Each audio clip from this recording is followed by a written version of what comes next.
안녕하세요. 오늘도 사연살롱을 찾아주셔서 감사합니다. 저는 40대 후반의 여성이에요. 여기 사연을 들어보면 정말 삶의 우여곡절이 많았던 분들 이야기에 절로 눈물이 나오기도 해요. 저도 지금까지 나름 마음고생이라는 걸 해봤어요. 사실 황당한 사람들을 만났다고 해야 맞는 것 같아요. 저는 남편을 일하면서 알게 됐어요. 인사과에 있던 저는 신입사원 연수 프로그램을 새로 개발하면서 협력할 회사와 미팅을 했었는데 거기 남편이 있었죠. 남편과 저는 일하는 스타일이 비슷해서 일의 능률도 오르고 재미있었어요. 그렇게 친해지다가 저희는 남녀관계로 발전하게 되었고 결혼까지 하게 되었어요. 남편은 저랑 죽이 잘 맞는 것도 있었지만 따뜻하고 좋은 사람이었어요. 하지만 처음 시댁에 인사를 드리러 갔을 때는 꽤 당황했어요. 시어머니가 정말 보통 분이 아니더라고요. 네가 경호 색식감이구나. 너 경호만 보고 우리 집을 니네처럼 생각하면 안 된다. 경호는 너처럼 그저 그런 회사원이지만 우리 성호는 변호사야 변호사. 지형보다 결혼할 여자도 먼저 생겼다니까? 시어머니는 자기가 변호사인 것처럼 거들먹거렸어요. 그리고 잠시 후에 변호사라는 동생이 오자 시어머니는 아주 자랑스러운 표정으로 자기 둘째 아들 얼굴을 붙잡고 저한테 일일이 설명하더라고요. 얘가 성호다. 봐라. 얼마나 잘생겼니? 이 큰 눈하며 코는 얼마나 우뚝 솟았니? 피부는 또 어떤지 봐라. 세상에 공부 잘하고 똑똑하고 잘생긴 애들은 좀 있더라. 근데 우리 성호처럼 이렇게 피부까지 우윳빛인 애는 아무리 눈 씻고 봐도 없어. 이게 다 내 피부를 물려받아서 얘가 이렇게 광이 나는 거야. 경호도 공부 조금만 더 잘했으면 의사나 변호사 될 수 있었는데 지가 거기까지 노력은 안 하더라. 어쩌겠니? 그것도 지 팔짱걸.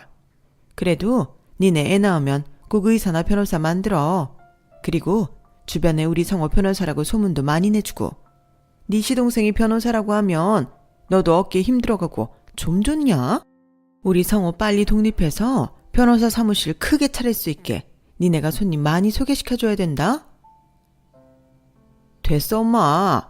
딱 봐도 주변에 돈 많은 의뢰인 있을 타입도 아니네. 그건 그렇고 형수는 나이도 젊은데 왜 나보다 피부가 칙칙해요? 아니 내가 자랑하는 건 아니고 내 피부가 워낙 빛이 나다 보니까 항상 사람들한테 듣는 말이어서 그런데 사람이 피부 관리도 잘하면 좀 더 스마트한 느낌이 들어요. 좋은 이미지를 주는 게 일하는데 얼마나 중요한지 그 정도는 알 거 아니에요. 형이라도 좀 나서서 이것저것 관리받으라고 잔소리 좀 해. 자기 마누라 될 사람한테 너무 손 놓고 있는 거 아니야? 하긴 형도 자기 관리 못하는데 누구 보고 뭐라고 하겠어. 라며 자기 형까지 한 번에 깎아내리는 거였어요. 와, 진짜 첫 만남에 이렇게 상대한테 예의 없는 사람들은 그때 처음 본 것 같아요. 아니, 지나 잘하고 살 일이지 남의 이미지 관리까지 간섭을 하니 정말 기가 막혀서 할 말을 잃었죠.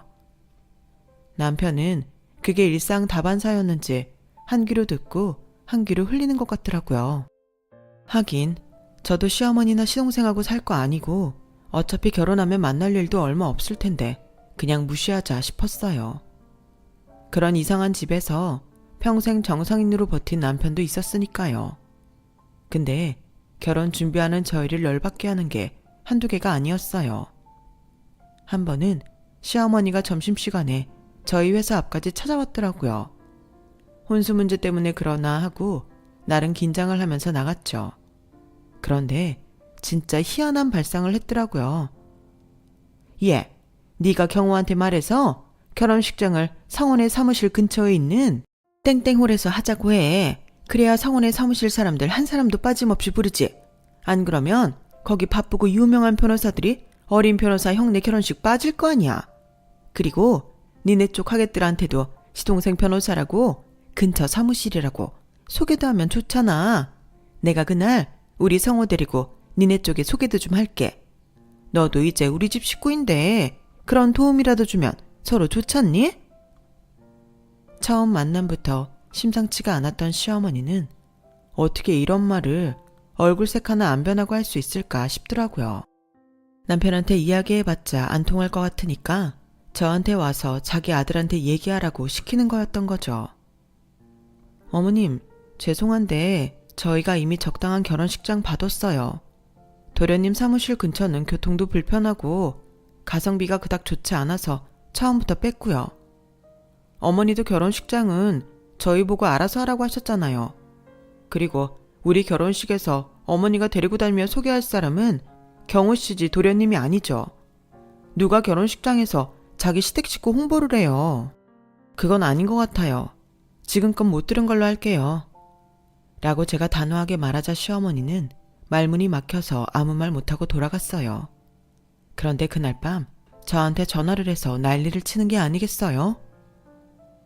야, 넌 어떻게 된 애가 시집도 오기 전부터 시어머니가 하는 말을 그딴 식으로 잘라먹냐? 결혼 전부터 이러는 거 보니 아주 앞날이 훤히 보인다. 네가 우리 집에 오면서 뭐 대단한 학벌이나 직업을 들고 오는 것도 아닌데 그 정도 부탁도 못 들어준다는 거냐? 너 그럴 거면 우리 경호랑 결혼하지 마. 없던 걸로 하라고. 네, 알겠어요. 그 말 그대로 경원 씨한테 전할게요. 저도 제 의견 한마디 했다고 이러시는 결혼 하고 싶지 않네요. 여기서 준비하던 거 멈추고 전부 취소할게요.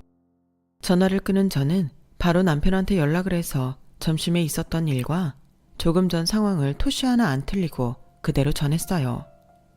남편은 싸늘한 목소리로 알겠다고 자기가 말해본다고 전화를 끊더군요. 그리고 뭐라고 했는지 몰라도 잠시 후 남편은 자기가 알아서 하고 있으니까 결혼 취소는 하지 말자는 문자를 보내왔어요. 그리고 다음날 시어머니한테 연락이 왔어요. 그래. 우리 예비 며느님 어제는 잘 잤고? 저희 결혼 없던 일로 하는 거 아니었나요? 제 이름도 불러주신 적 없는데 님자까지 붙이면서 예비 며느리라고 하니 제가 당황스럽네요. 아니 그거야. 나도 순간 욱해서 그랬던 거고. 미안하다. 내가 잘못했어. 생각이 짧았어. 어제 했던 이야기는 전부 없던 일로 하자. 그리고 우리 아들 잘 부탁한다. 그럼 우리 결혼식장에서 보자. 갑자기 너무 과하게 상냥한 시어머니도 적응이 되지 않더라고요. 알고 보니 남편은 저한테 또 그런 말하고 함부로 나서서 결혼하지 말라고 하면 당장 집 나가서 시골에 계신 고모 할머니한테 갈 거라고 했다고요. 무슨 말인가 했더니 시어머니는 남편의 친엄마가 아니었어요. 남편의 친어머니는 남편이 중학생 때 돌아가셨다고 해요. 그리고 시어머니가 시동생을 데리고 시아버지랑 재혼했다는 거였어요. 몇 년 후 시아버지도 돌아가시고 시어머니가 노골적으로 남편과 시동생을 차별하자 남편이 가출하는 일이 발생했대죠. 그걸 알고 남편의 할아버지가 노발대발하시면서 한 번만 더 남편이 결혼 전에 시아버지가 남긴 집에서 나가면 할아버지 재산은 한 푼도 못 받는다고 했대요. 그 다음부터 시어머니랑 시동생은 대놓고 남편한테 못되게 굴지는 못했다고 하더라고요. 지금은 그 할아버지도 돌아가셨고 대신 할아버지 여동생인 고모 할머니가 대리인으로 위임장을 받아서 할아버지 유언장을 갖고 있다고 하네요. 남편이 대학에 들어가자마자 집을 나으려고 할 때 시어머니가 울며 불며 자기 지금껏 그래도 하느라고 했다며 조금이라도 할아버지 재산 받을 수 있게 해달라고 제발 나가지 말아달라고 사정해서 그냥 있었다는 거였어요. 그런 거 보면 남편도 참 착한 사람이죠. 저 같으면 사정 따위 안 보고 바로 나와버렸을 거예요. 그래서 시어머니가 바로 기죽어서 저한테 전화를 한 거였더라고요. 아마 곧 결혼하니 남편이 집을 나간다고 한들 어차피 따로 살 건데 별 문제 없을 거라고 생각했나 봐요. 하지만 남편은 시어머니가 고모 할머니가 쥐고 있는 할아버지 유언장을 제일 무서워한다는 걸 잘 알고 있었던 거죠. 그 이후로 저희는 시어머니 간섭 없이 결혼 준비를 해서 결혼식까지 무사히 잘 마치게 됐어요. 그런데 이번에는 시동생이 문제가 됐어요.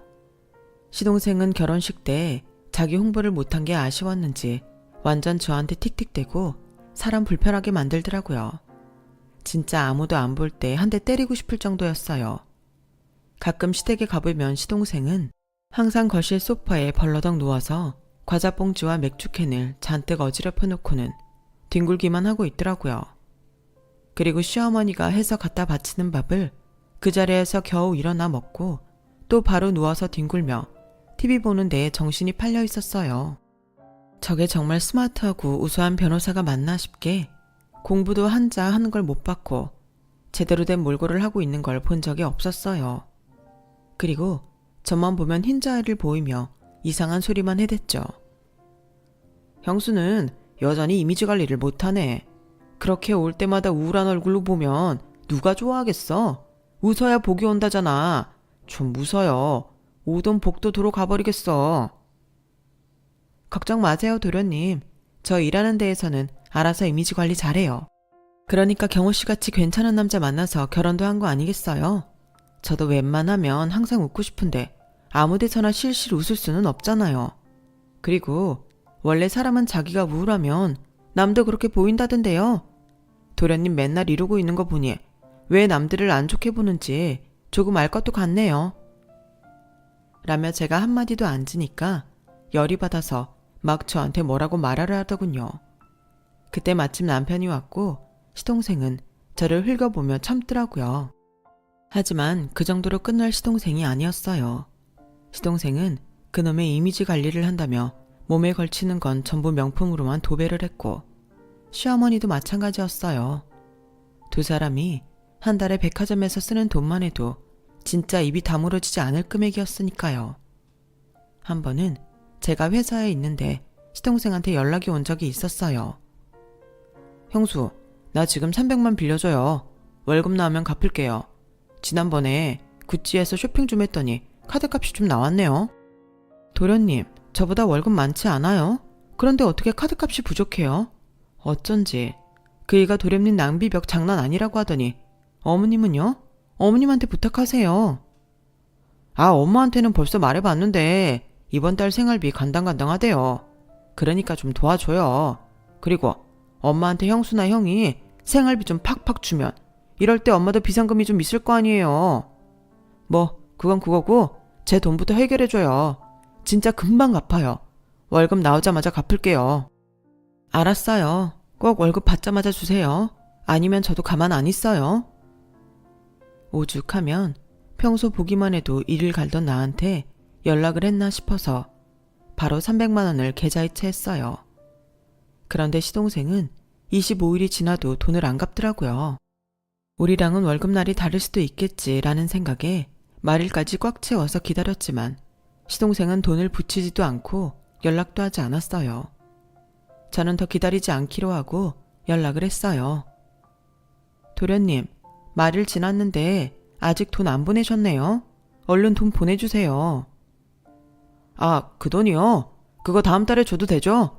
내가 깜빡하고 다른 데 써버렸어요. 진짜 생각을 못했네. 아니, 깜빡할 게 따로 있지. 그렇게 철석같이 약속해놓고 이러면 어떡해요. 한두 푼도 아니고 300만 원이에요. 혹시 처음부터 이러려고 한 거 아니에요? 아니, 사람을 지금 뭘로 보고 그런 말을 해요. 내가 거지예요? 나 변호사예요, 변호사. 그깟 300 갖고 사람 우습게 만드네? 그게 아니라 도련님이 약속을 안 지켰잖아요. 내일까지 안 보내면 그이한테 말할 테니까 그렇게 아세요. 저는 화가 나서 협박성 멘트를 날리고 전화를 끊었어요. 시어머니와 마찬가지로 시동생도 남편 눈치를 봤거든요. 그게 다 할아버지 재산 때문이긴 하지만요. 그러다 잠시 후 도련님한테서 전화가 왔어요. 형수, 내가 진짜 돈이 없어서 그래요. 이럴 때는 가족끼리 눈도 감아주고 그러는 게 인지상정 아닌가? 뭐 혹시 원하는 거 있으면 해줄게요. 조금만 참아줘요. 정말 원하는 거 해줄 거예요? 무료 변론도 좋고 뭐든 다 해드릴게. 분명히 약속했어요. 알았다니까요. 자기가 뭘 잘했다고 짜증을 부리는 시동생한테 저는 차분하게 요구사항을 말했어요. 저희 시댁에 가면 앞으로 일어나서 인사도 공손히 하고요. 형한테 형 대우 좀 하세요. 형이 집에 왔는데 언제 한번 도련님이 물 한 잔이라도 갖다 줘 본 적 있어요? 하다못해 슈퍼에서 맥주 사오는 것도 남편이 했잖아요. 앞으로는 저희 갔을 때 그런 심부름은 도련님이 하시고요. 저희 갔을 때 깨끗하게 좀 하고 있어요. 밖에서만 이미지 관리하면 뭐해요? 식구들한테도 잘 좀 보이라고요. 그리고 이거 제일 중요한데 나한테 은근히 반말하지 마요. 그럼 다음 달에 갖게 해줄게요. 그런데 앞으로 한 번이라도 지금 말한 거 안 지키면 이 일 전부 그이한테 말할 거예요. 말은 그렇게 했지만 남편한테는 이야기를 했어요. 갑자기 자기 동생이 안 하던 짓을 하면 이상하게 생각할 테니까요. 어쨌든 시동생은 저희가 시댁에 갈 때마다 깨끗하게 차려입고 자기가 먹은 것도 치워놓았어요. 남편한테도 잘하고 심부름도 자기가 다 다녀오고요. 살다 보니까 성우 너한테 대접받는 기분이 드는 날도 오는구나. 너 좀 변했다. 근데 사람이 너무 갑자기 변하면 힘들다던데. 라며 살살 약도 올렸어요. 그럴 때마다 얼굴이 시뻘개져서 아무 말 못하는 시동생을 보며 속으로 얼마나 웃었는지 몰라요. 시동생은 다음 달 25일에 바로 돈을 보냈어요. 그리고 절대 저한테 돈 빌려달라는 말을 안 하더라고요. 하지만 시동생은 정말 좀 못된 구석이 있었어요. 사람은 겉으로 잘하는 척해도 속마음이 음흉하면 절대 바뀌지 않는다는 걸 시동생을 보며 깨달았거든요. 시동생은 제가 결혼하고 1년이 되어갈 때 사귄다는 여자와 결혼을 하게 됐어요. 상견례 때 보니 청순하고 예쁘게 생긴 여자였어요. 집안도 꽤 괜찮았고요. 정말 이런 여자가 왜 시동생을 만나는 건지, 한동안은 도시락이라도 싸들고 다니면서 결혼하지 말라고 할까? 그런 생각까지 했더랬죠. 하지만 시동생이 자기 여자한테는 잘할 수도 있는 거고, 여자가 시동생을 많이 좋아해서 결혼한다는데 너무 선 넘는 것 같았어요. 그래서 여자 생각해서라도 잘 살기를 빌었죠. 결혼하고는 7개월 만에 딸아이도 낳았어요. 알고 보니 임신을 해서 결혼을 서두른 거였더라고요. 그런데 시동생이 새로 옮긴 로펌에서 여직원하고 몰래 만났고 그걸 어떻게 하다가 처가 식구한테 걸렸더라고요. 처가에서는 난리가 났고 여자도 울고불고 하다가 실신까지 했다더라고요. 여자 친정이 좀 있는 집인 줄은 알았는데 알고 보니 법조계의 인맥도 빵빵하고 무엇보다 친정 아버지가 아주 무섭고 보통이 아닌 분이었어요. 여자 집에서는 바로 이혼을 시키고 여자를 미국으로 보내버렸어요. 그도 그럴 게 결혼하고 얼마 살지 않았지만 안 그래도 마음에 들지 않았던 사위가 알고 보니 실적도 영 바닥이고 소문도 좋지 않다는 걸 알고 골머리를 썩고 있었나 보더라고요.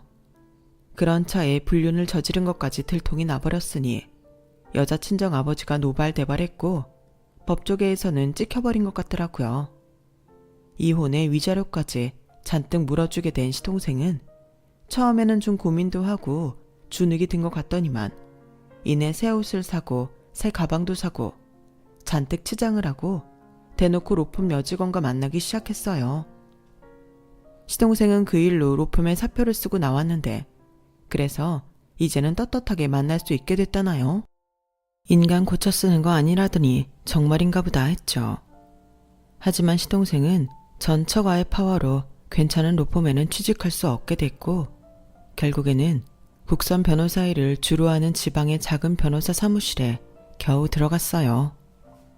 그게 원인이었는지 그 뒤를 걸핏하면 여자와 싸우는 것 같았고 얼마 안 가서 헤어졌다고 했어요. 그런데 시동생의 인생 문제가 저희한테 옮아왔다는 게 문제였어요. 전 처가에서는 아이를 자기들이 못 키운다고 했어요. 시동생과 관련된 건 모든 건 다 끊어버리겠다고 하더니 아이까지 받아들이지 못하겠다고 나온 거죠. 그런데 시어머니가 어느 일요일에 갑자기 저희 집에 들이닥치더니 정말 말도 안 되는 소리를 하는 거였어요.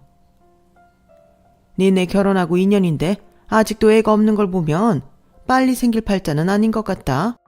그래서 말인데 경서 니네 애로 키워야 될 것 같다. 니네 호적에 올리자. 성우도 빨리 새 인생 시작해야 되지 않겠니?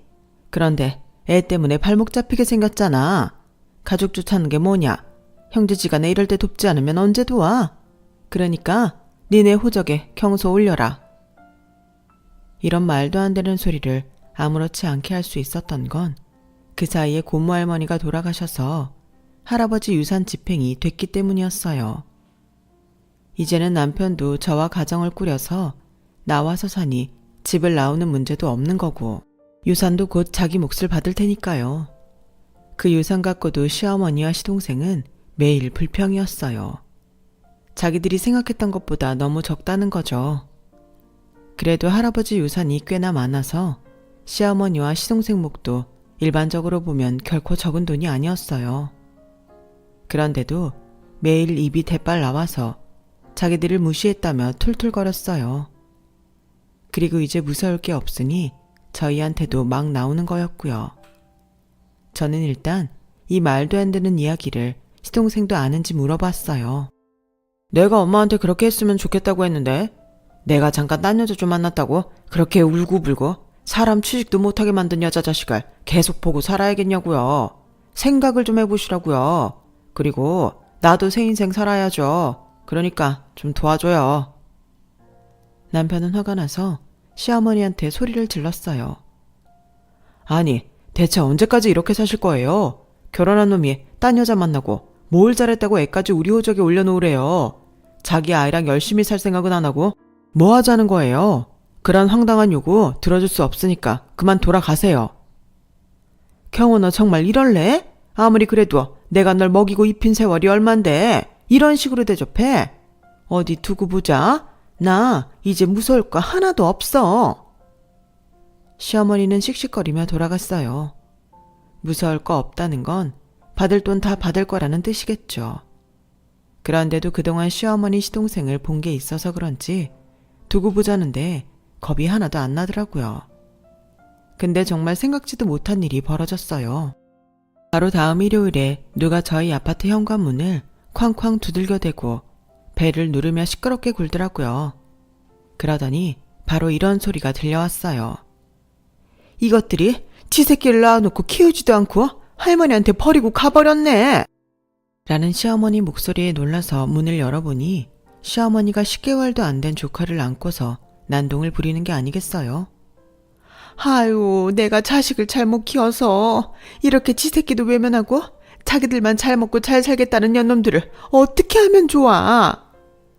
그 바람에 앞집이랑 위아래층 사는 사람들이 다 나와서 저희를 쳐다보며 수군거렸어요.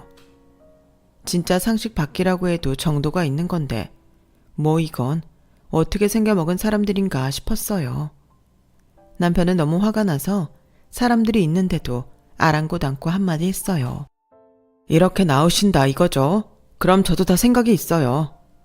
그 말만 남기고 남편은 현관문을 쾅 닫아버리고 인터폰으로 경비원을 불러서 여기 이상한 사람이 왔다고 빨리 내보내달라고 하더라고요. 시어머니는 밖에서 한동안 주변 사람들한테 저희를 아이 버린 이상한 사람으로 만들다가 경비원이 오자 순순히 물러났어요. 그리고 조금 있다가 저한테 문자가 왔는데 정말 어이가 없더라고요. 봤냐? 내가 니네 지구 끝까지라도 쫓아가서 망신이라는 망신은 다 시킬 거니까 이쯤에서 경서 호적에 올려라. 남편은 그 문자를 보더니 결심한 듯 어디다 전화를 걸었어요. 제가 진짜 이렇게까지 안 하고 싶었는데 안 되겠어요. 라며 남편은 전화를 건 상대에게 화를 억누르며 말하더라고요. 그리고 바로 다음날 남편은 저까지 데리고 변호사와 함께 시어머니를 만나러 갔어요. 어머니가 모르는 사실이 있었는데요. 지금 할아버지 유산 받게 됐다고 이러시나 본데 이거 제가 분할 못하게 할 권리 저한테 있어요. 그러면서 변호사가 유언장에 첨부된 내용을 내밀었어요. 할아버지와 고모할머니는 끝까지 남편을 지키려고 정말 많은 걸 동원하셨더라고요. 변호사는 놀라서 덜덜 떠는 시어머니에게 이런 말도 했어요. 그리고 여기 보시면 김현자 어머니 되시죠? 김현자와 그의 아들 박성호가 친손자이자 장손인 박경호에게 삶이 힘들어질 만큼 무리한 요구를 할 시 그것이 어떤 것이든 지금 살고 있는 아들 명의의 집을 박경호에게 넘겨야 한다. 아니, 그럼 우리 보고 그 집에서 나가라고요? 시어머니는 예상치 못한 일들에 정신이 반은 나간 것 같았어요. 남편은 그런 시어머니한테 정말 전에 볼 수 없었던 무서운 표정으로 말했어요. 어머니는 경서 할머니예요. 지금 이러시는 게 경서한테 얼마나 상처가 되는지는 아세요? 그리고 이런 거 다 어머니한테 떠넘기고 뒤에서 보고만 있는 성호도 제가 가만 안 둘 거예요. 그리고 이제 저 어머니와 연을 끊겠습니다. 어차피 저희는 아버지 때문에 얼굴 보고 산 사이잖아요. 이제는 호적을 정리할 때가 된 것 같네요. 어머니 뜻대로 경서를 우리한테 올리는 게 아니고 저와 어머니 성호가 끊어지는 걸로요. 저희는 너무 놀라서 그저 이만 뻐끔거리는 시어머니를 두고 집으로 돌아왔어요. 솔직히 경서가 너무 안 됐고 불쌍하긴 했죠. 하지만 시어머니나 시동생이 하는 걸 보면 너무 화가 났어요. 그리고 며칠은 잠잠했어요. 시어머니가 충격을 꽤 세게 받으신 것 같더라고요.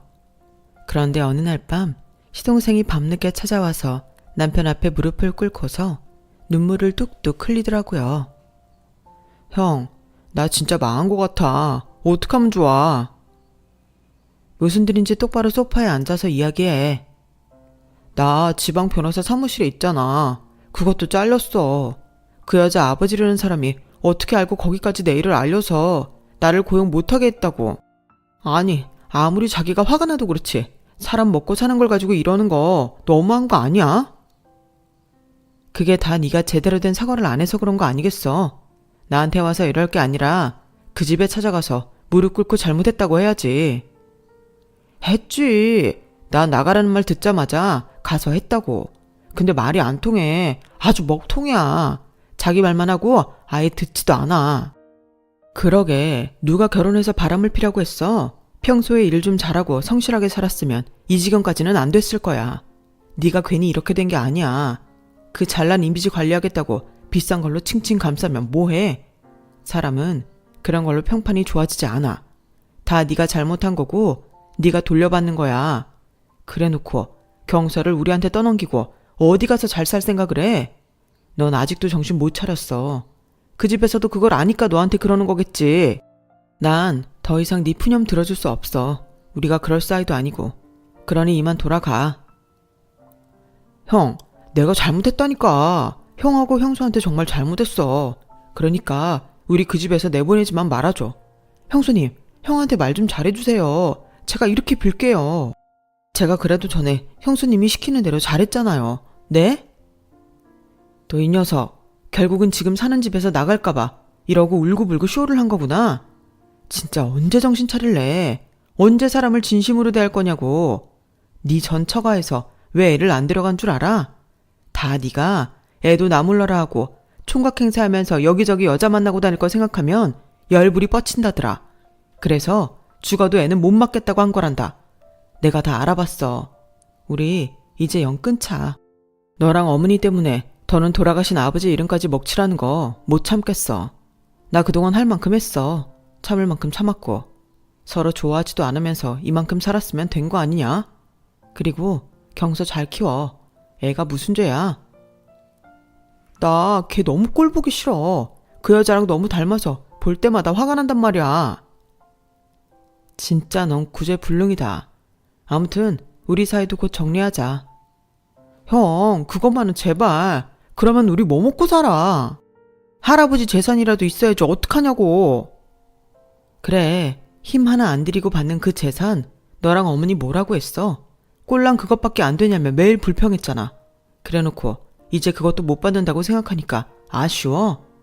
너는 나한테 이러지 말고 돌아가. 남편은 시동생을 매섭게 몰아붙여서 집에서 내보냈어요.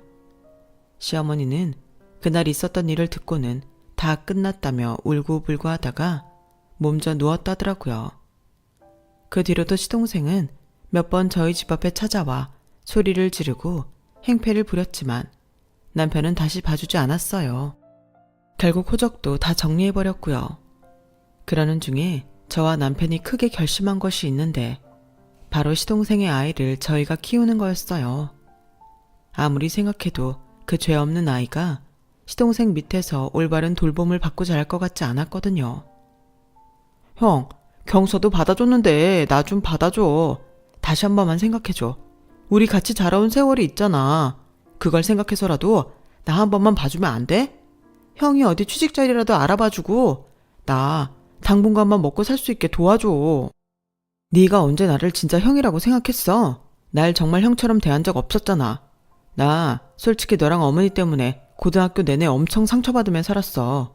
오죽하면 할아버지께서 유산 배분할 때 그런 조항까지 만들었겠어. 너랑 어머니가 한 짓이 그만큼 심각하다는 거야. 그래도 할아버지는 어머니가 울면서 잘못했다고 하고 나 잘 키우겠다고 각서 쓰니까 이제 와서 어디 가서 밥 벌어먹고 살겠냐며 남의 인생 너무 망치면 안 된다고 좋은 마음을 가지셨는데 그런 분이 주신 유산도 정내 어쩌네 하면서 불평만 했잖아. 니네 가족은 우리 할아버지 유산 받을 자격 없어. 내가 다시 마음 바꿀 일은 절대 없으니까 그런 줄 알고 돌아가. 남편은 아주 단단히 결심했고 저도 그 말에 동의했어요. 오죽이나 마음이 상했고 그동안 얼마나 참았으면 저럴까. 옆에서 보고 있으면 절로 이해가 됐거든요. 그러자 이제는 시어머니가 저한테 자꾸 문자 보내고 전화를 하면서 끈질기게 매달렸어요. 얘, 새아가, 네가 경호한테 말 좀 잘해주지 않을래? 너는 그럴 수 있잖아. 우리 모자 아주 궁지에 몰렸잖니. 경호가 할아버지 닮아서 심성이 착하니까 네가 우리 좀 봐달라고 하면 봐줄 거야. 그러니 말 좀 잘해다오. 니네 착하잖아. 어머니, 지금 그 말씀 너무 뻔뻔하다고 생각 안 하세요? 그 착한 사람한테 어떻게 하셨는데요? 저 사람이 저런 모진 마음 먹게 만든 거 어머님이랑 도련님이에요. 그러니까 내가 너한테 부탁하잖아. 우리 한 번만 도와주면 다시는 너희 불편하게 안 할게. 저는 남편한테 알리지 않고 제가 해결하려고 했지만 시어머니는 정말 찰거머리처럼 붙어서 매일 남편한테 말 잘해달라고 연락을 해왔어요. 그러다가 남편이 저와 시어머니가 통화하는 걸 듣게 됐고 남편은 크게 화를 내며 핸드폰을 뺏어들었어요. 이거 보세요. 정말 이러실 거예요. 저 이 전화 다 차단할 겁니다. 그러니까 그런 줄 아세요. 남편은 정말 시어머니 전화를 전부 차단해버렸고 그래도 시어머니는 공중전화나 다른 사람 핸드폰으로 연락을 해왔지만 결국에는 남편이 경찰에 신고하겠다고 했고 시어머니는 그제야 전화하는 걸 그만뒀어요.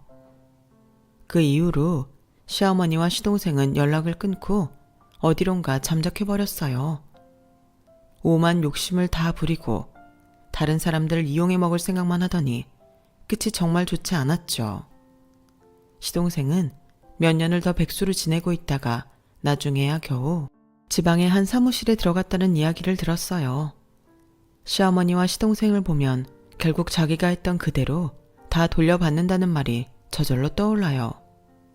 두 사람을 보며 저 또한 앞으로도 인생을 잘 꾸려가야겠다고 다짐했죠. 저희 부부는 경서를 딸로 호적에 올린 후 아이가 생겼어요. 졸지에 두 아이의 부모가 된 저희는 그저 모든 것에 감사하기로 했어요. 그리고 지금 저희 가족은 정말 단란하게 잘 살고 있답니다. 딸아이도 둘째인 아들도 잘 크고 있고요. 제 이야기는 여기까지예요. 들어주신 모든 분들 정말 감사드리고요. 언제나 건강하시길 바랄게요. 행복하세요.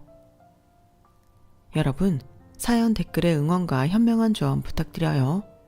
좋아요와 구독은 저에게 큰 힘이 됩니다. 오늘도 좋은 일 가득하세요.